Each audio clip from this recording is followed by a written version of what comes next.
जो इस मार्ग पर, अध्यात्म मार्ग पर, आनंद मार्ग पर चलना चाहते हैं, ऐसे महापुरुष जो ऐसी ऊंचाई पर पहुंचे हैं और इतने भागवत भजन में नियम निष्ठ है, उनको भी प्रारब्ध दंड दे रहा है शरीर को, तो अपने को नेत्र का ब्रह्मचर्य, फिर वाणी का ब्रह्मचर्य, बहुत बड़ा प्रभाव पड़ता है इससे। यदि आप जवान से अश्लील बातें, गंदी बातें, कामुक बातें करेंगे तो आप ब्रह्मचर्य रह ही नहीं सकते। अगर आप वाणी से परस्पर शरीर आकर्षण वाली बातें करेंगे, बट उसको देखा तुमने क्या, बस आप गए। चाहे वो स्त्री शरीरधारी साधक हो या पुरुष शरीरधारी, परस्पर आकर्षण संबंधी यदि वाणी खुली आपकी, तो वाणी के व्यभिचार से आपका जनेंद्री का व्यभिचार प्रारंभ हो जाएगा। आप रोक नहीं सकते, नहीं रोक सकते। इसलिए वाणी से भी कोई ऐसी वार्ता ना कीजिए जिससे आपके अंदर काम वेदना बढ़े। श्रवणेंद्री का, कान से गंदी बातें, व्यभिचार की बातें, कामुक बातें सुनना जिससे हमारे हृदय में कामना जग जाए, बिल्कुल नहीं।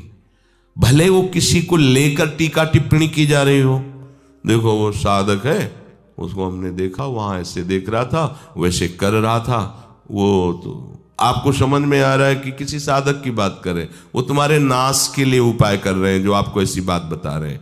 सावधान। वो भगवत भाव से की हुई सेवा तुम्हारे अंदर आध्यात्मिक शक्ति पैदा करेगी, काम भावना नहीं पैदा करेगी। हमारी माँ बीमार हो और हमें उसे पता चला कि शौच कर दिया है, हमें शौचाना पड़े, हमें उसका मल धोना पड़े, तो क्या हमें काम जागृत हो जाएगा क्या? मेरी माँ है। हमारी बुद्धि कभी ऐसी नहीं होगी। आपका पिता है और आप लड़की हो, कोई दूसरा रह नहीं गया और वो बीमार है, आपको ऐसी क्या काम जागृत हो जाएगा क्या?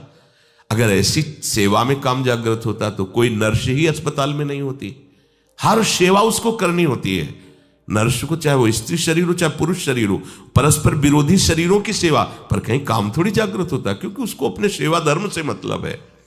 तो ये सेवा के समय इस सूत्र को न देखा जाए, पर ध्यान रखें, अत्यंत आवश्यक जहां आपके सिवा नहीं हो सकता, वहां अगर हमें ऐसा अवसर मिलता है कि सेवा उसे हो सकती है, तो हम पहले उसे प्रेरित करेंगे।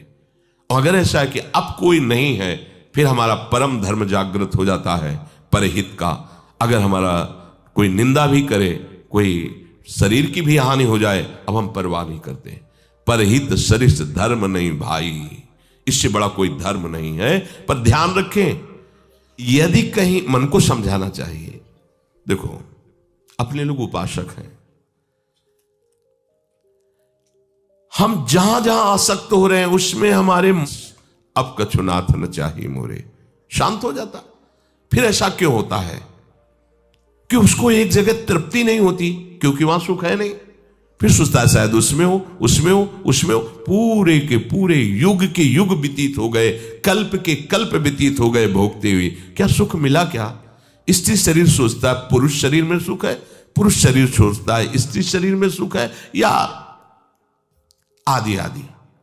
अगर सुख होता तो पूरे ब्रह्मांड में पशु पक्षी कीड़ा मकोड़ा सब मैथुन धर्म से युक्त हैं, ये सब सुखी हो जाते हैं ना।